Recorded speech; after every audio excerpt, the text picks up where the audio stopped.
All right, so this is a kind of an overview of the fuel system components I'm going to be using on this Lightning this time around. And I hope this is probably the last time that I have to do this, but we'll, always find out.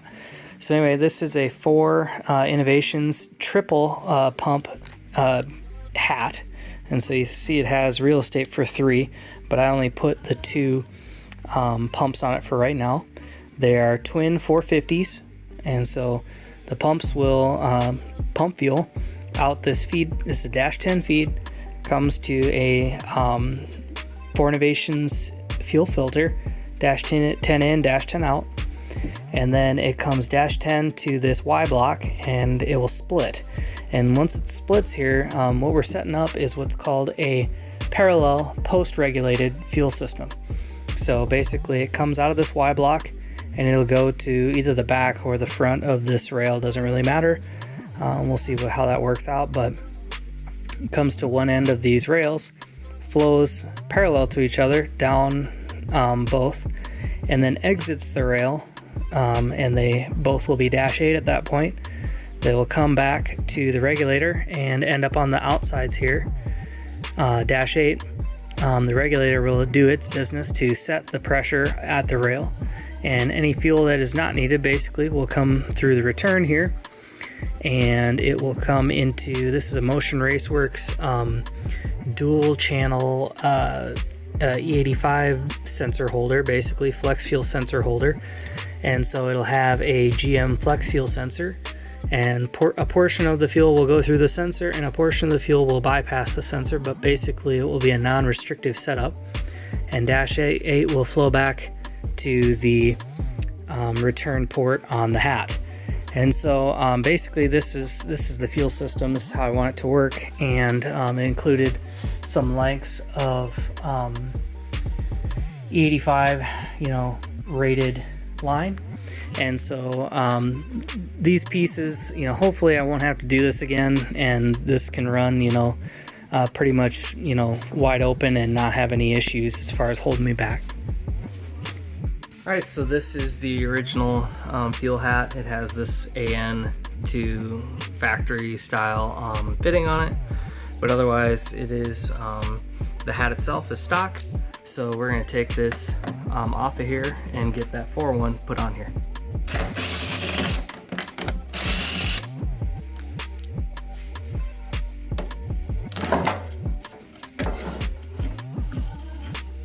Alright, so there are the pumps, kind of as we put them away. I don't know how long ago that was. You can see on the body here, there's like little speckles. Those are probably starting to see their age. And then you can see the coating on this strap got broke down to where it's starting to get powdery too. So probably good we got this out of here about this time. You can see the back of the bolt. So anyway, everything worked fine, but one of those deals. The E85 is just hard on stuff. Alright, so now we'll look down in here. You can see, looks clean enough to eat off of, I would say.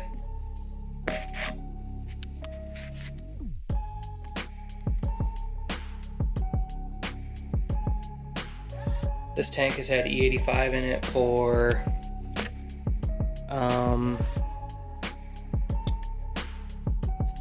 4 years, probably.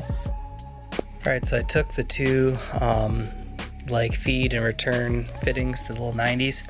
I took those off of there because I need to undo this level support rod. Basically, this has this one bolt right there. Need to undo that so that this post can kind of move around, and then also I need to transfer the fuel sending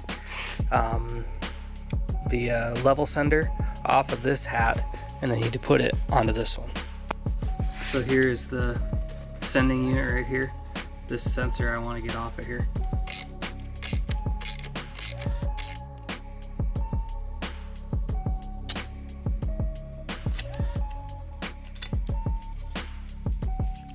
Alright, so here's the sensor. Basically it has these 2 little bolts that it bolts onto, and then this crimp is kind of a goofy sucker. You have to take your finger and push on this little lever right here, that releases it from the other half of the connector. And so you can see here, this is where you basically have to cut it. You have to cut that insulation to release it from that spade. And so anyway, now I got that done. Now I can mount this sensor on the new hat. All right, so again, we got the level sender. There was a screw right here. That's one of the mounting screws. Take that one out, and then same here.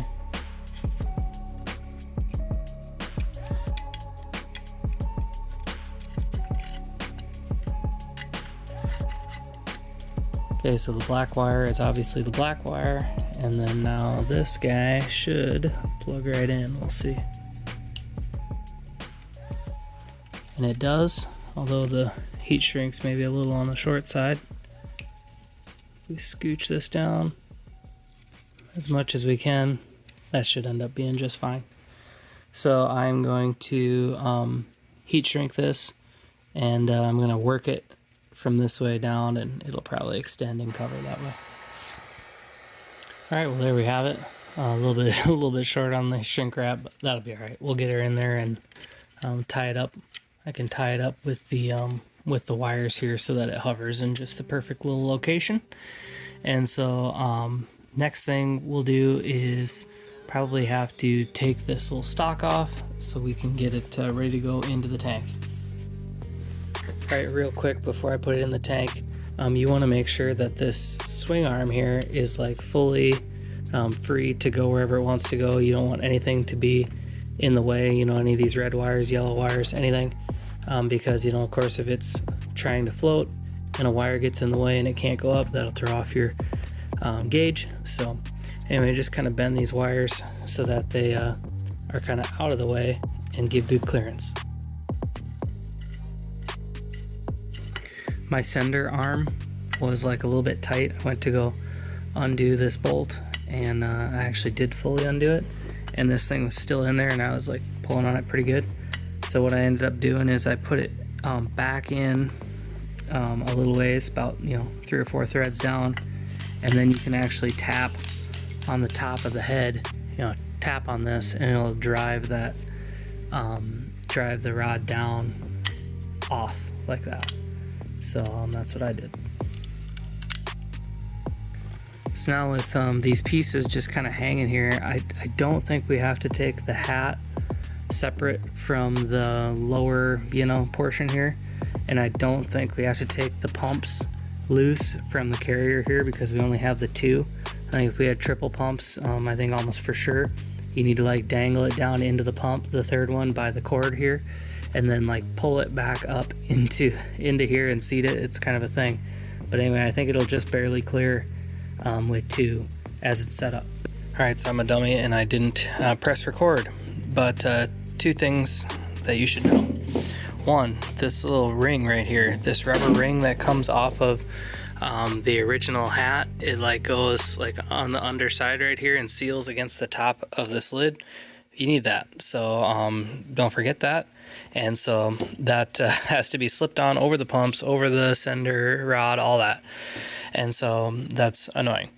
I forgot to do that, so I had to do it twice. So not only did I miss filming it the first time, I missed filming it the second time. But anyway, then once you get this on, basically the pumps and everything, the twin pumps go on together.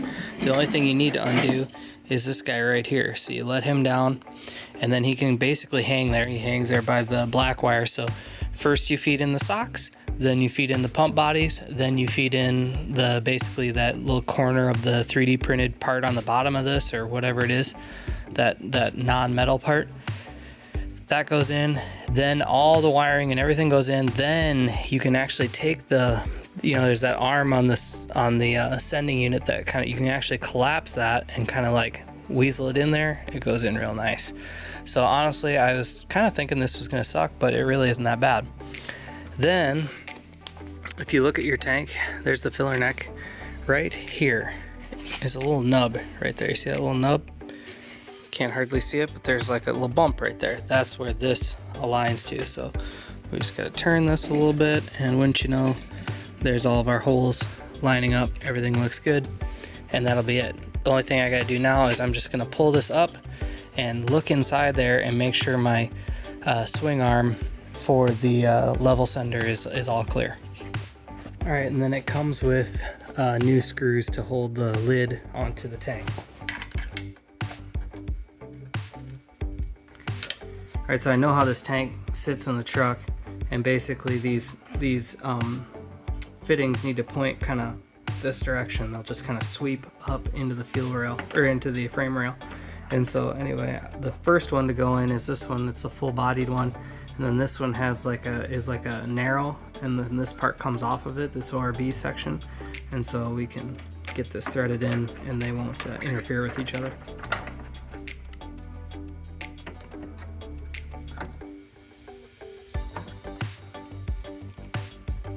Okay, so now that this is spun on here, now I can run this guy in.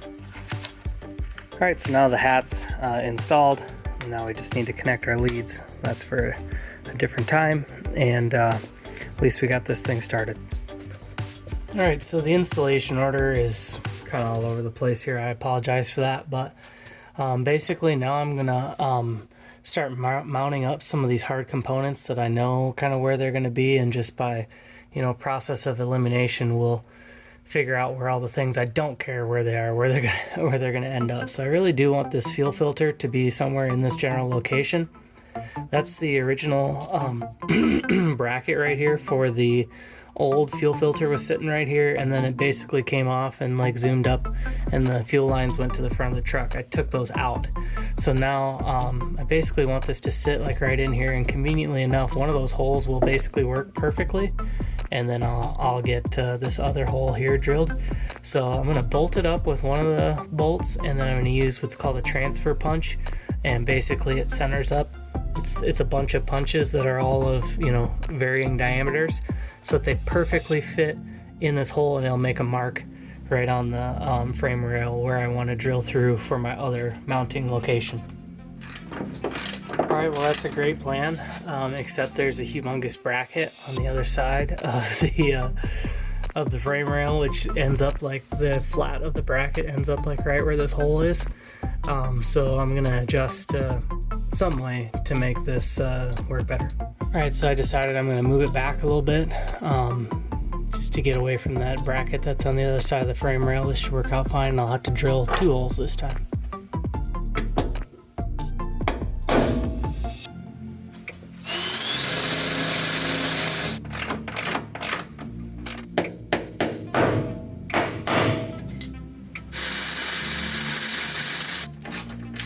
Alright, well that filter is now mounted, and that'll be good enough. We can always adjust if we have to.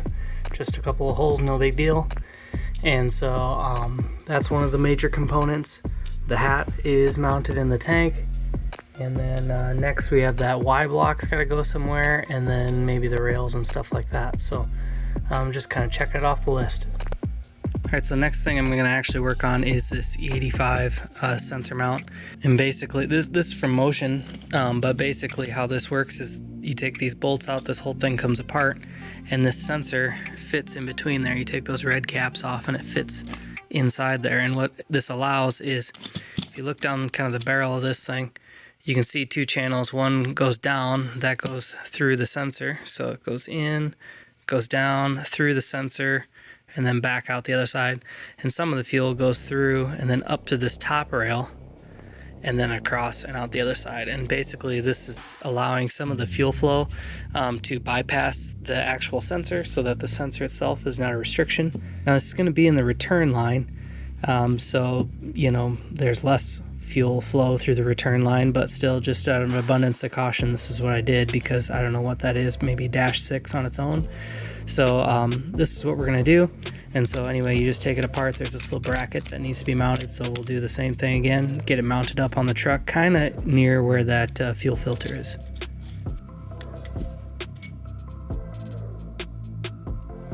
Alright, I noticed as I pull this apart that this O-ring is damaged right here, so it would have been shoved down in this other part, when it was assembled, and it looks like they pinched that O-ring there, didn't lube it enough, so it's ruined right here, it's ruined right here. just one of those deals. I guess I'll have a call. All right, well, I just got off the phone with Motion, and there it is. We got a new O-ring on the, it was actually in the little package, like down here. It was like, you know, sealed in there. So sweet, they came with a new one. All right, and I don't know what anybody would recommend using here, but I'm gonna use just a little dab of motor oil to keep that nice and slippery here. So I'm gonna put some there, and I'm gonna put some on the sensor nose, both sides. All right, so now the sensor is in, and you know, this can be clocked around. You can kind of turn this, but it's pretty snug in there. All right, now that's together, and I can go look for a spot to mount it. All right, well, it's looking like, you know, somewhere in this territory.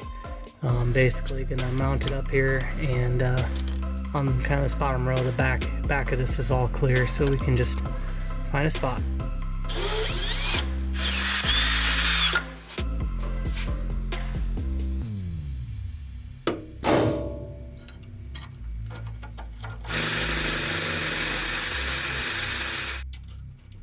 All right, well, I just tossed some random hardware in here for today, and that's, you know, basically how it'll be. I'll get some actual bolts that are the right length with nylocks and the whole nine to have it hold forever.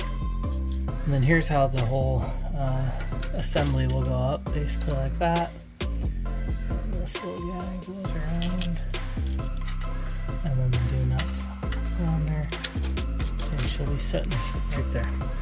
All right, and since we're, you know, kind of on the topic of this E85 flex fuel sensor, basically I'll mount in the truck like this, and then this is a Fuel-It brand E85, you know, sensor, basically analyzer.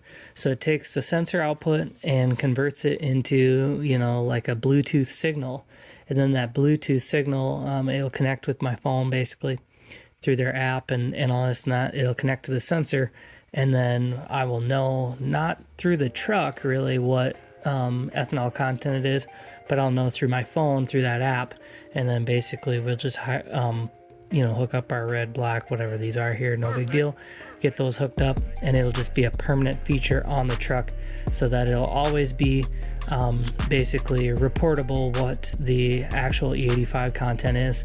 You know, not that this truck will be like super sensitive to that, but I don't really want to be, you know, beating on it with a tank of, you know, E50 in it. I would rather just have the right stuff and know what's what, and eliminate one entire variable there. So it's common, you know, I'll be with a crew of guys or whatever, and gals, and we'll go to, you know, a meet or whatever, and be out of town, and we'll be at a gas station. Everybody's, you know, wondering, hey, what's in the tank? Well, I guess, you know, now I can be kind of the guinea pig and actually, you know, take half a tank or better of it, sample it, and if it's bad, well, fine, this thing gets 9 miles to the gallon anyway, so who cares? You'll be gone through half a tank in no time.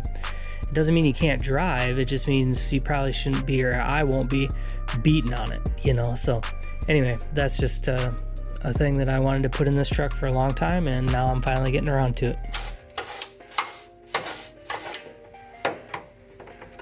All right, so both of those pieces are, you know, mounted up here. Everything's good. I think this, you know, the long tube is basically going to come like right here, and kind of, it'll be in the area code, but I don't know. If we kill a sensor, we kill a sensor. We'll just figure this out as we go.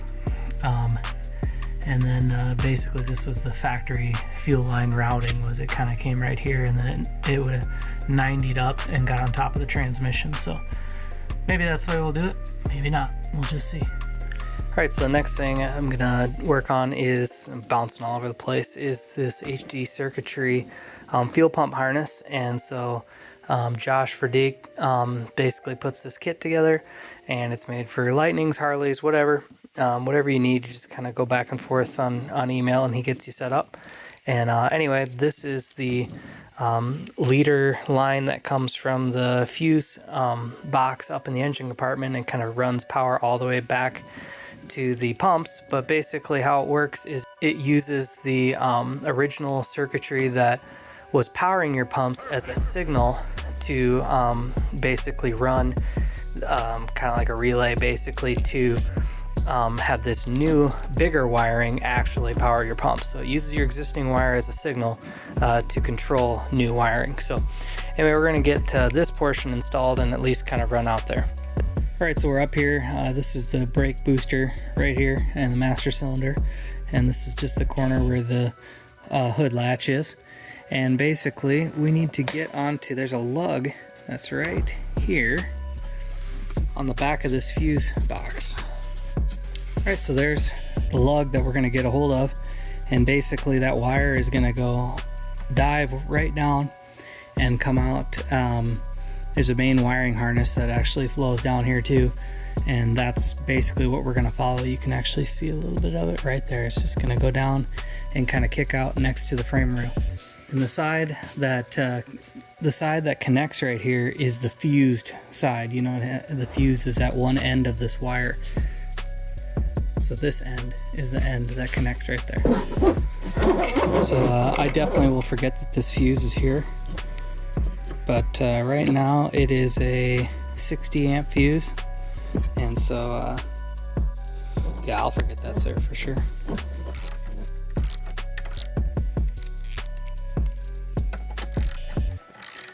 Alright, so if you creatively grind right there on that little horn, kind of grind that off so that this lip can fit down onto that. And then also if you actually sanded out the inside of this a little bit to make like a little dish, make it a little deeper, and it just barely fits. So that goes down there and that can still shut and nobody's any the wiser. So nice kit. Okay, well now we're up in the air and here you see my nice lead. This is the rest of that harness, and so you can kind of see where it comes down, you know, pretty naturally. So I'm basically going to, you know, zip tie it to this other main harness that goes right by here, and I'm going to just loosely zip tie it so that I can come back there and make everything just right at the very end. Alright, so here's my lead, you know, coming back into this territory. And so, you know, this little cross member, this is a support, a brace for the back of the cab. That's basically where I'm going to mount this relay module. And so there's a self driller in there, so we're going to get this all sorted up real quick.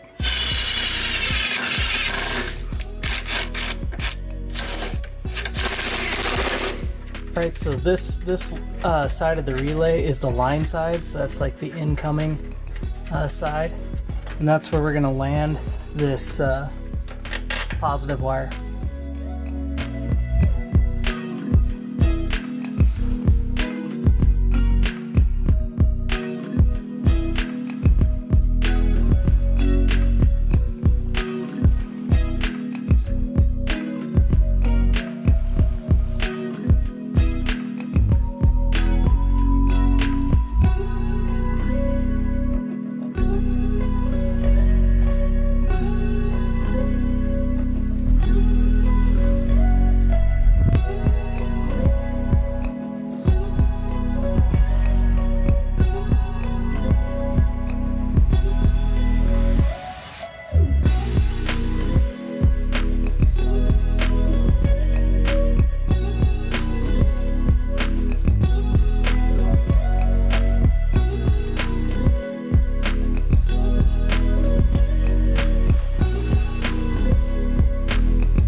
Alright, so I got this soldered up, and basically it makes like a little, you can basically combine all these right here, and you got just 3 legs coming off of this. And so how this works is the truck sends a signal which would have normally run your pumps, and normally they would have gone, the red and the black, both of these wires would have gone down into your pumps, but we have intercepted them and they'll come down this loom and it'll go to trigger the relay module. Then once the relay module is triggered, power 12 volts is going to come back on these, one set for each pump. It's going to come back around and go down into the hat where each pump gets one set of those wires. And then finally, this is the sender, which would basically goes back up here and connects back to the original, the truck, and tells it the fuel level. So real simple once you get all set up. But anyway, I'll probably get some split loom or something to make this look a little bit neater, but maybe just electrical tape. I don't care. It's not that big of a deal. It's going to be hidden anyway. So yeah, that's where we're at.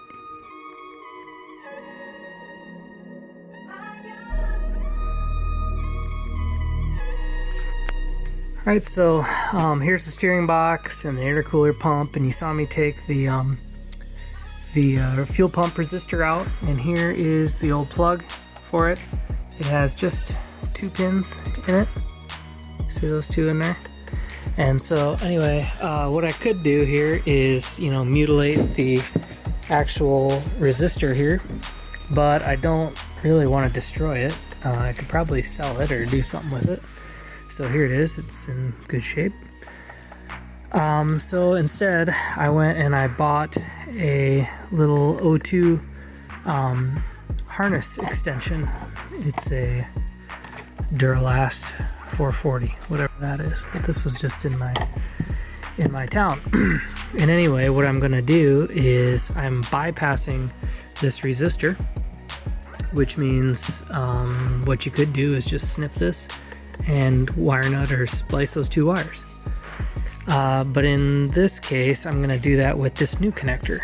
And another thing you could do is you could cut on the other side of this here connector, just cut it on the harness side. But I really just hate cutting harnesses on my truck. So I bought this pigtail, and if you look at the ends of these things, they are the same, which is great. I was thinking maybe I'd have to grind an ear off or do something like that.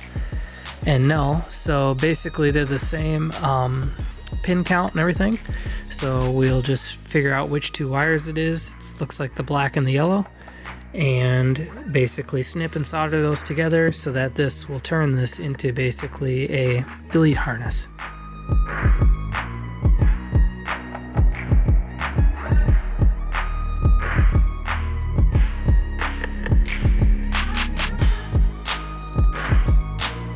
Alright, well there's my fuel pump resistor delete plug, and so that worked out pretty good. Just go and solder those pieces together, and I put some heat shrink around it to keep it safe from shorting out or anything weird, and keep the weather off it a little bit.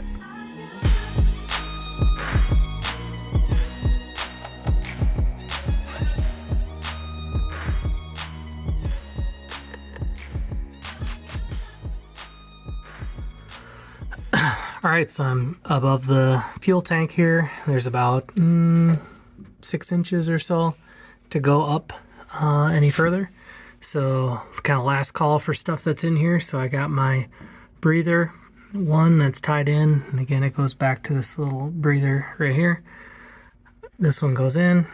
This is the whatever sensor that is, I don't recall. This is the vent and the actual filler neck for when you're filling. Then if you come over here, we got the other tank vent right here that ties in there and continues back. Then we have the hat, of course, with all of our harnessing and everything strapped up, looking good. And then we plugged into the factory harness right here. And then of course the 2 lines, and they go and they kind of zig back next to the frame rail. Then they'll come up front and hit the filter and my E85 sensor. So anyway, this is pretty close. We're gonna go up and get tight, and then I'll be able to make these connections and of course put the strap up.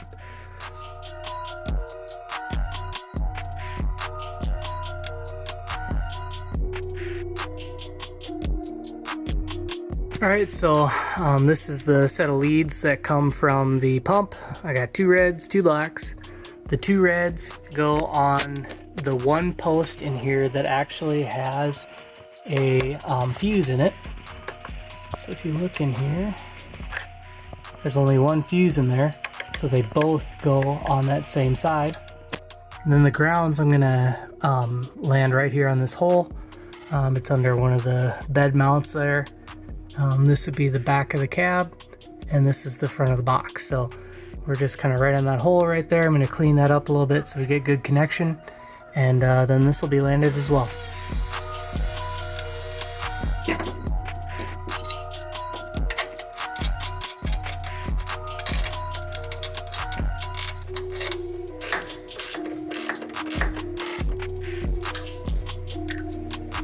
Alright, so now that the fuel filter is pretty well mounted, that's a dash 10 line, and that dash 10 will run up to the, kind of up to the front of the truck to this Y block, or at least that's what I'm planning on.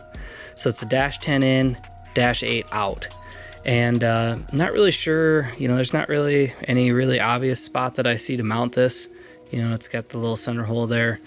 Not sure that it really has to be mounted, hard mounted. AN lines, you don't really have to crank on them too tight to get them to seal anyway. So I'm just kind of like, that could maybe just kind of lay in there, but I haven't really decided on that. But I do know that the rails will obviously have to go in. Got them labeled, driver and passenger. You'll know which one's which because this one has the same, driver side has the same flags, and passenger has this one stubby flag. So no big deal, and that did take me a minute to figure that out though. These are LFP brand rails bought through Fore Innovations and actually Jeff Wallace, but anyway, that's where these come from. This is like an ORB extender, so this just adds length. I'm not sure if we need this. I got 2 of them for wherever we would need them, but I'm going to try and have 90s come out. This would be the back of the rail, but this would be like the inlet side. So fuel will come from the pumps and the filter, and it'll come through the front, and then probably use these little horseshoe fittings for the front to then go back to the regulator. And again, this is a post regulated setup, meaning the regulator is like kind of downstream from the rails. So anyway, we're just going to try and test fit this, see how this all works. It's kind of, obviously I didn't set it up. I just have the pieces, and we'll see if I can make everything work. All right, well, here's what I came up with. I just did, so this would be like the line coming from the tank and the fuel filter, comes in, splits, and then I just put like 2 foot long little shots here, and so those will come up in 90s in the back of the rail, and then this guy will be like kind of on top of the transmission somewhere. I'll find some place to get him zip tied up or whatever we end up doing there. So yeah, if nothing else, we'll just mount the lines and call it a day. And so kind of fishing this in here is gonna be a little bit goofy because those rails, not super easy to run the 90s on the back of those, so I don't really know. Maybe that's what I'll do, and then just tighten it way on the back there, right there. I don't know what we'll do here exactly, but we will start getting it fished in there. All right, so I just took my finger and dabbed it in oil and just like kind of lubed up these ports so that hopefully goes down here somewhat decent. Okay, I gotta take this off once because the little brackets, the holes that are laser cut into the brackets, they don't really line up with the intake manifold perfectly, so I'm just gonna kind of oil those out, make those just a smidge bigger. They're just little sheet metal pieces, so no big deal. All right, let's try this again here.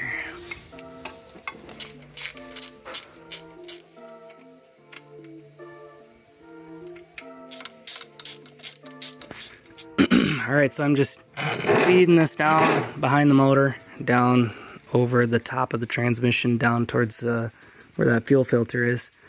And I got my dash 10 tightened, my 2/8s, everything's tightened here. So I'll just kind of like feed that down in there on top of the transmission. And we'll see where these end up, which will be basically right on the transmission, I bet. And we'll get things hooked up.